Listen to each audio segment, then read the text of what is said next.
Despite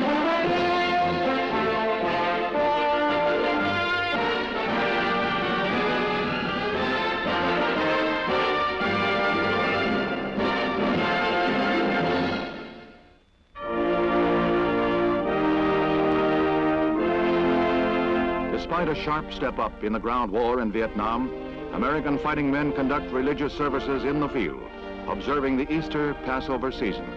All branches and all faiths take time out from battle to strengthen themselves spiritually. A time for renewal, a brief pause before returning to the life and death struggle.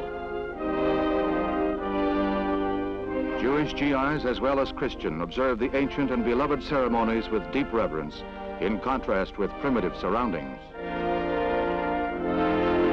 The chaplains, all volunteers, always move with the troops into all combat areas, performing a sacred function which is vital to morale.